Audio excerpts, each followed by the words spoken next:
There you go. Birthday boy then. Let's Nope. talk about you next here. You're again, like I said, you're the only designer or whatever brand owner that we have in the Discord. So unfortunately, you're the hot spot today. Yeah. But we were talking again. We were talking a little about this. Wearing linen and you want to have a black linen suit as a part of your collection. But let's talk about this. You say Oh, you're you're planning on launching something in fall winter. More Yeah, stuff. sort of. So it's gonna be. I mean, obviously, I have to make everything like one by one, because Right. I don't have money. So it'll sort of this collection will like show up in fall winter, but it won't necessarily be a like fall winter collection. I'm working hard to try to make it like a year round collection, so that way I have people get the general idea and the story of the brand without it Mm-hmm. seeming too seasonal. Right. That being said, obviously we'll be So, showcasing the pink tweed, but you yeah. can wear that most of the year. when you say collection, it's like these are the things that you can choose to order and make up and made to measure. No, so like you can still choose anything out of the books that I have. This is Mm-hmm. just sort of a way for me to like show off the brand's identity, and it's like in the vision of the brand, and give it like Okay. a story instead of it just being random pieces that other people have made or that I have made sort of glued together in on Instagram or whatnot. So I'll have this this first collection so people can really get introduced to the brand and see where we're coming from. So when someone does come to sit down with me, they're not, they're not confused about what I do or what the brand is. Right. That they'll sort of have the information coming in that this is what we do, and you want to be here because that's what we do, and not just because I'm just another custom tailor. Right. So really, Really And make sure that it's a good you fit. only want customers that are the customers you want, not just you're not really after like the money from anyone. I mean, money's always good, Right. but it's You're also not in like it for the money. And Right. you're I not mean, you would being prefer not to exclusive for deal with someone sake. who, yeah, Yeah, who's like, yeah, oh, I needed like a navy blue wedding suit. Yeah. exactly. And it's like, okay, great, you Yeah, want a navy blue like wedding that, suit, yeah. but you're like, yeah, and then it's like, oh, but those lapels are a little too big for me. Like, okay, so go to somewhere else. Like, You want the navy blue so wedding suit, but you also want to fuck. Basically, that's the right. vibe. So it's Yeah. getting the idea, right? Getting the story of the brand and the understanding what you, the customer, will be, getting into, sitting down with Mhm. me. so Yeah. obviously the collection's not live yet, so we can't drill you on your next tutorial. But what do you like? What do you have like a narrative plan for this one? Like, what components are going What's into the it? story here? So Is there a camp involved? right. I know all the pieces. How friendly is this lookbook gonna be? It'll be interesting. I haven't I haven't planned out the look. I'm working on planning out the lookbook currently. Obviously I've planned out all the pieces that are going to be in it. And it's only Yeah, we'll going to be talk a about that handful of soon. pieces. Right. So obviously like my, things like my orange and green plaid suit are going to be a part of it. We have the pink tweed. Oh, so good. There's going to be a big through line of like the color pink for sure, because it's one of my favorite colors to use in menswear, because it's such a it's such a what's the word I don't know the word I'm looking for, but it's obviously such a feminine thing right off Sure. the bat, and to sort of rope it into the idea of menswear and having it be like a big through line and not just like one statement piece, and have it be there's a constant flow of these more historically feminine colors. But yeah, we have like the orange and green plaid. There'll be a black cotton suit, which is what I'm making now. Mm. The pink tweed. So you decided on the black cotton then. Yeah, I decided on the black cotton because it's getting to again, Bergenberg does black linen and other people do black linen. But the black cotton is going to be cool because the more I wear it, and the more like someone else wears it, obviously the more faded it's going to get over time, and so it'll just look cooler and cooler as you wear it. It'll like break in. You really like that nicely. aspect of it? Yeah, because I like it when clothes look like you've been wearing them. Mm-hmm. Like I rarely ever press any of my or like iron anything. Mm-hmm. I don't. Unless I it's, don't. Yeah, I don't do that either. yeah, unless it's like really bad, I'll maybe give it a little steam. Mhm. But for the most part, like I'll have things dry cleaned, and that's once a year maybe. Right. But no, I want the clothes to look lived in. That's why I don't use shoe trees. That's And crazy, but yeah. and I'd like to just beat things to death. And so yeah, I think having the black cotton fade over time is gonna end up looking really cool. Yeah, And sure. it being black, obviously showcasing black in this way is already sort of a taboo thing, in menswear, because everyone thinks black is like for black tie, or some say it's for butlers. Sure. It's weird though, right? Because wearing black, I don't think we've actually had a stream on wearing black yet. Because I wrote an essay on it a long time ago. Black's a But great color to wear. it is. I mean, it depends who you talk to, right? Because even the guys at the Armory all have black. Like I said, Bergenberg. It's more like the hashtag menswear, like very general crowd that doesn't like Yeah. that idea. And I think of for it. like that, for your cuts, like for like what you do, like a fully canvas sort of like black. Do you know what I'm kind of talking about? It's not just we're like some committing. unstructured. I'm committing to it being a black suit. Yeah. So I think that'll be really interesting. Just like those juxtapositions, which I think are kind of through your brand in a good way. So Yeah. especially with the black cotton, that'll be really interesting. Yeah, but I'm trying to do everything. I'm trying to do this right. That the sort of the collection's I want to sort of show it in two sections, right? So like I guess you could say two drops, where the first one is sort of a lot of more year-roundy stuff, sans like the pink tweed. But I have I'm working with like Huddersfield Textiles. We're doing a like a pink tartan. Right. Okay.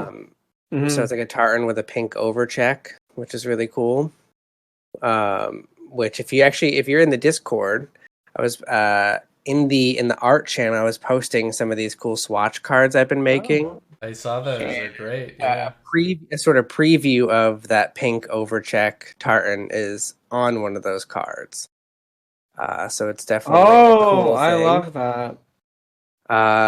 And then we're doing, obviously we'll show the navy suit in that, and the like my girlfriend's olive suit, and we'll be doing like a completely solid pink gabardine suit, which would be really cool. And then the second drop is going to be like slightly more holiday skewed, or like black tie. So we'll have like a classic tartan, suit, and like the ivory dinner jacket that I was going to make, but then realized I really don't need to do that right now. But the dinner jacket, of course, it's my take on a dinner jacket, which is going to have patch pockets.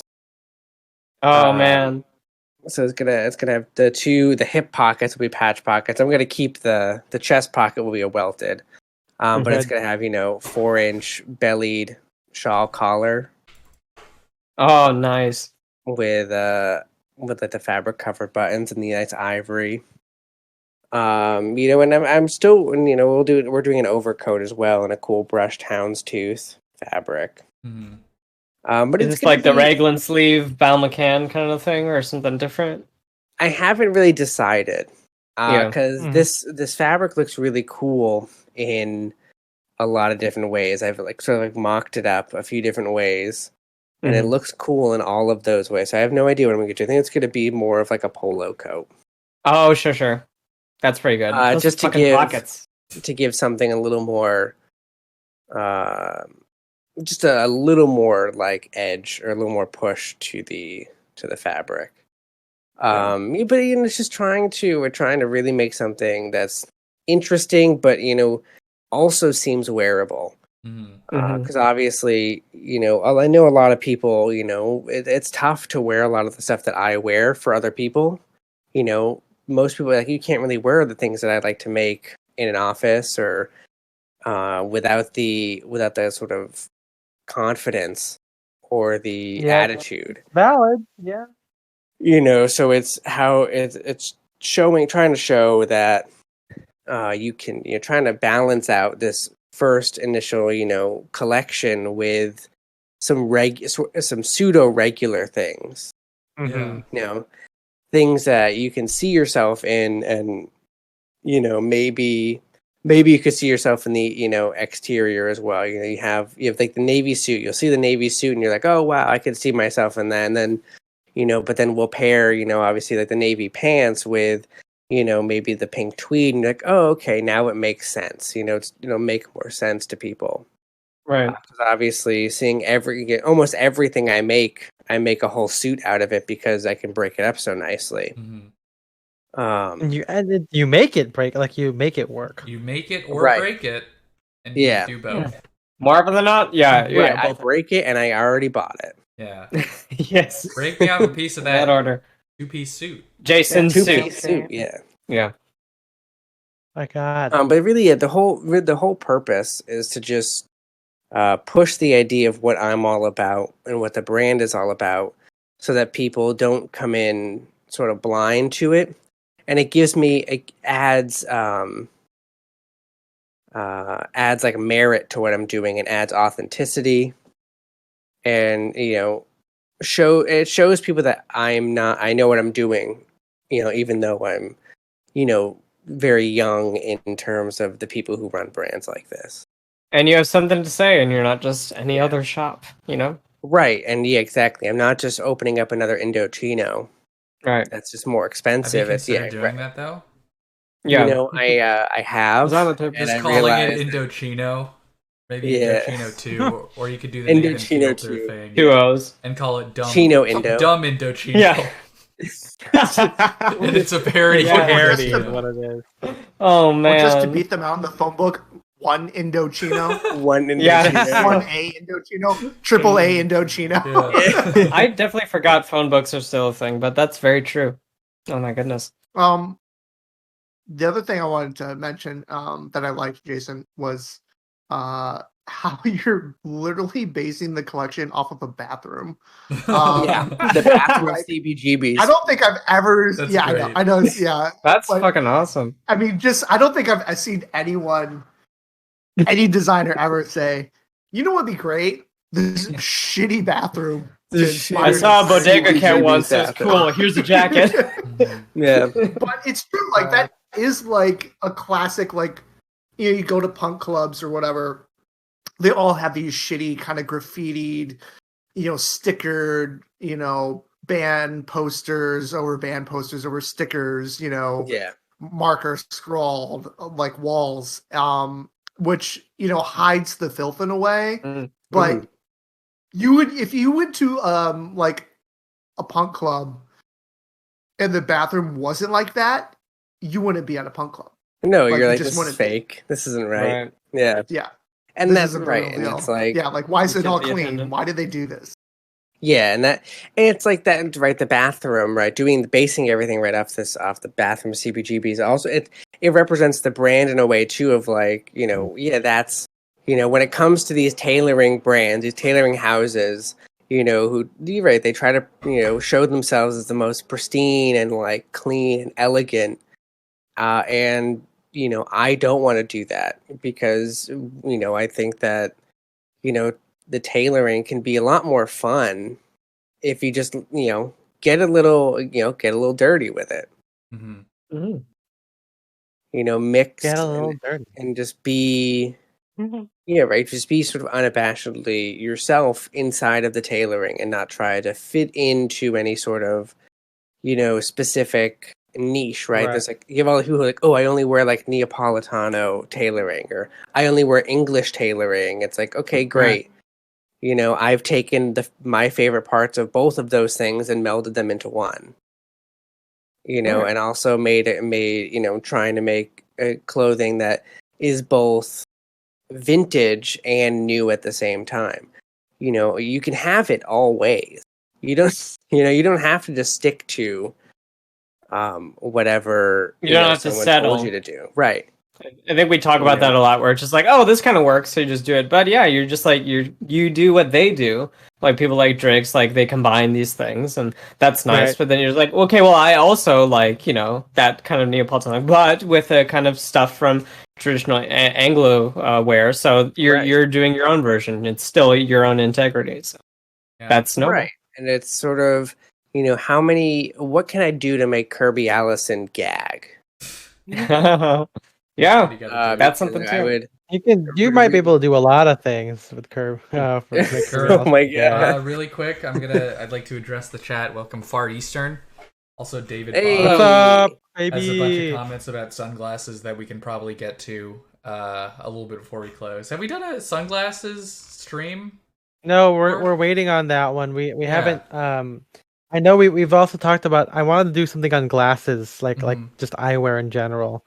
This guy's got 20/20 vision, so I got transitions, baby. Yeah, I'm not gonna have much else to say about regular glasses, but I can talk about sunglasses. Yeah. Yeah. But yeah, no, Jason, I think this is really interesting. I mean, I feel like a lot of menswear people, at least a new age of good designers, have come from that kind of mindset where like, well, why can't we do both, or both of what I like, and take this from this and whatever. I mean, Drake's might be traditional, but they're kind of banking on. Well, yeah, they're banking on the whole Italian jacketing, Right. but English Ivy styling, or whatever. There's that idea of it, and taking it further by pulling different design details as opposed to styling details is a cool move. I want to see with these, the purple, or sorry, the pink tweeds and everything. I want to see how they look when they're made up, not just in the swatch. Me too. I'm more. Yeah.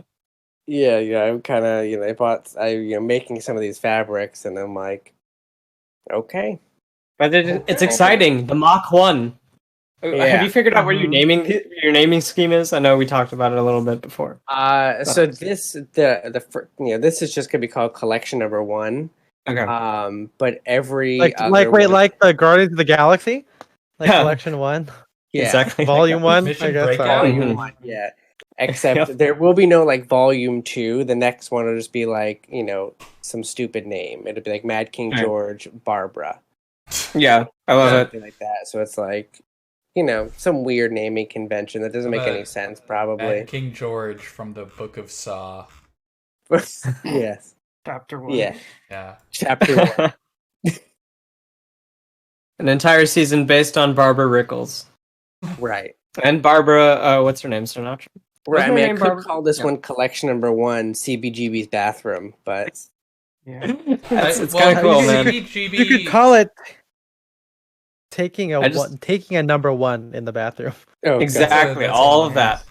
I just want you to keep getting inspired by abstract number shit. 2. So I was gonna say you might be able to call it CBGB because they don't exist anymore, but I think there's still a location in an airport somewhere.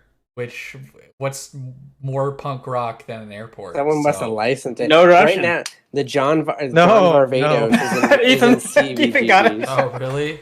Yeah, it's fucking garbage. Yeah. Let's see. CBGB is at Newark. So the greatest. Get to Newark, I guess. I'll have to get to Newark. Yeah. Yeah, do a whole photo shoot in that bathroom there. Yeah. Actually, is that one still there? CBGB on Newark Terminal C. It has 2 stars on TripAdvisor. Oh no! That's what is the most that uncomfortable? might be the perfect place to do the photo shoot because they clearly don't give a shit. There are few. Okay, so here's the first review on the website. Okay, you're at the airport at 5 a.m. and you're hungry. There are a few options, but I chose the worst. Oh no! I got the Toblerone. Yeah. Oh my god, the food looks disgusting. Holy shit. Don't eat in the CBGB wet restaurant and bar at Newark International Airport. Jesus. Oh man. Man, wait, I want to see what the food looks like. Yeah. I'm looking at their TripAdvisor. Yeah, they got everything looks so pictures. God. Everything looks so dry. Oh no. There's a Vice article about it too. Yeah. Oh yeah, you Are just find out. menswear shops in airports genuinely useful? Oh, I gotta grab that tie. for I the meeting. need to know why. Why, like, like, oh, there's a Brooks Brothers stuff there. Like, I don't get this. There's also like not just that, but there's like high end stuff. Are there like Hermes stores or whatever in our airports? Probably, yeah. I've heard people like Why? John Mulaney talk about like they'll be taken seriously. Like, I need to go to Madrid now or whatever. And if they're wearing like a tie and a suit, they'll take them seriously over the guy in the neck pillow. But obviously, that's not solely for stuff like that. Like, I mean, in I don't that know. It case, must wouldn't be you these just pack a tie? You know. That's well. John Mulaney said like, he like brings a tie with him, but he Yeah. like wears the suit shirt and all that. But he doesn't always wear it. Just if he has those moments. But I don't know. I don't fly very often. But these business people, they'll buy anything. Let's give them Brooks Brothers, Hermes. Those business people. Really quick, do we want to go through the sunglasses talk? We can maybe get a couple preview for a sunglasses stream. A little brief take on everyone before we head off. David said, Summer Talk forgot to mention sunglasses for as eponymous as they are. Oh boy, I don't know what hi, I'm Mitch McConnell. That's my Mitch McConnell impression. I still love Wayfarers. And a pair of brass AO pilot glasses, the ones with straight arms. I would love a pair of Moscots. I don't love, but I don't love a keyhole bridge. If I had to design something, it'd be acetate frames in very dark green with small, thick framed lenses. Oh, also, if you can find metal frames with the wrap around the ear arms, those are great, especially if you wear them in your breast pocket. Very visually interesting. Yeah, like the old school. Like 40s and 50s like aviators. Yeah, I kind of want a pair of those, but usually they're like shaped weird or like delicate and stuff. The pair that I have, I'm very happy with, is a 1950s pair of like kind of, basically Wayfarers that I got from Old Focals. They have kind of like a slightly more atomic, almost, kind of cat eye 50s shape than the typical Wayfarers, which I like. But yeah, I kind of want a pair of aviators too. I also like green lenses on all my sunglasses. I like green lenses.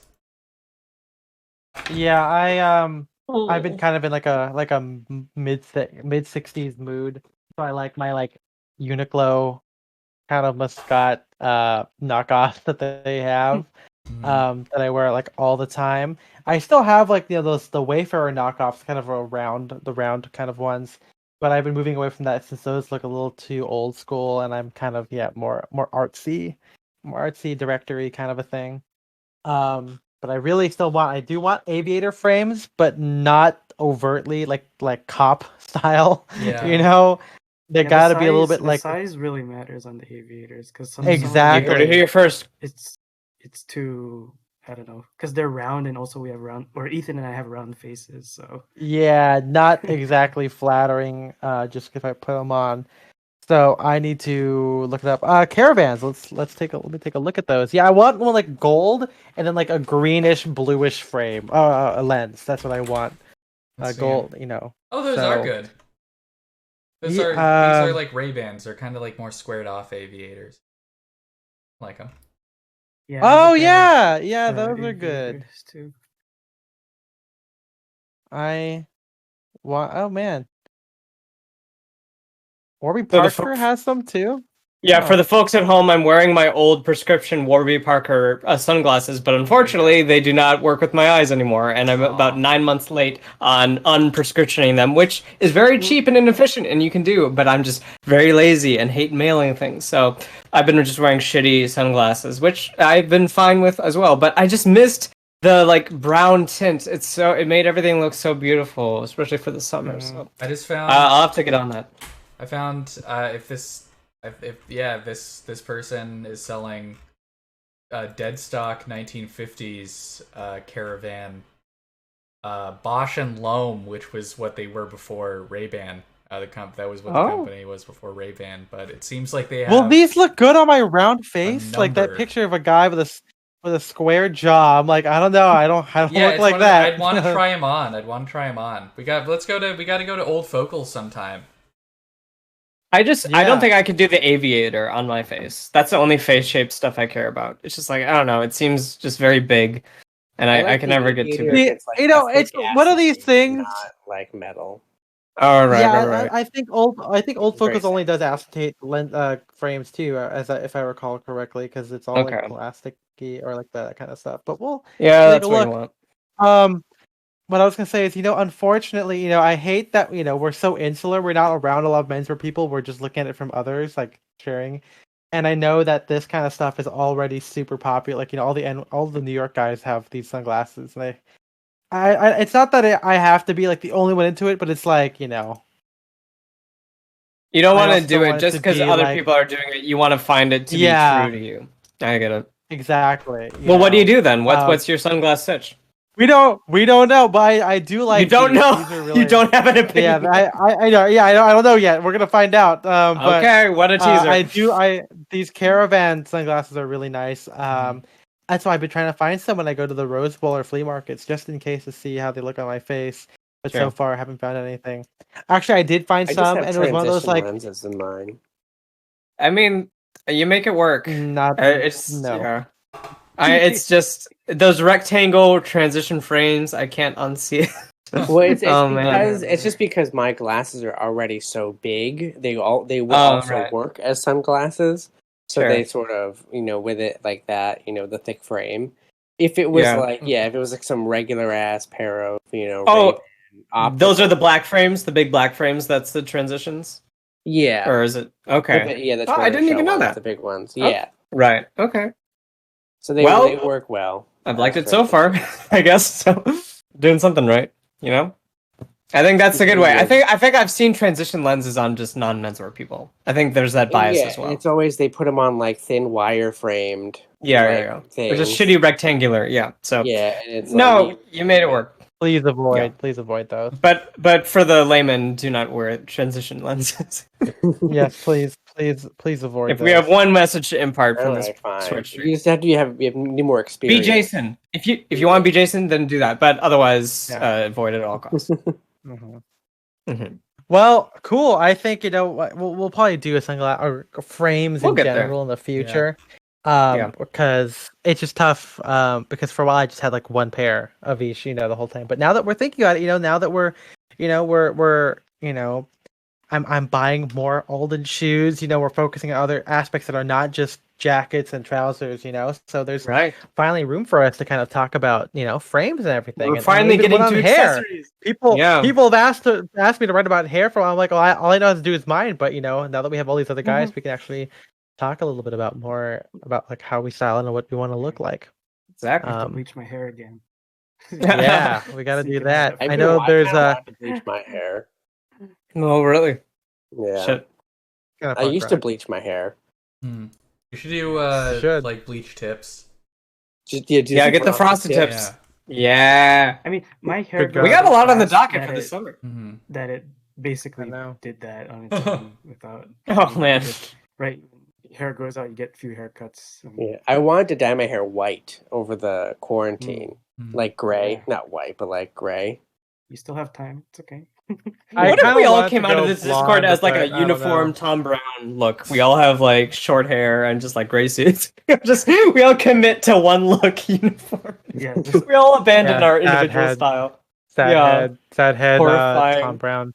Exactly. Holy shit. No, we're too. Tom Sound. That's some sound. I'm already cooler than Tom Brown, apparently. So apparently, we made it. True. Yep. Look at that.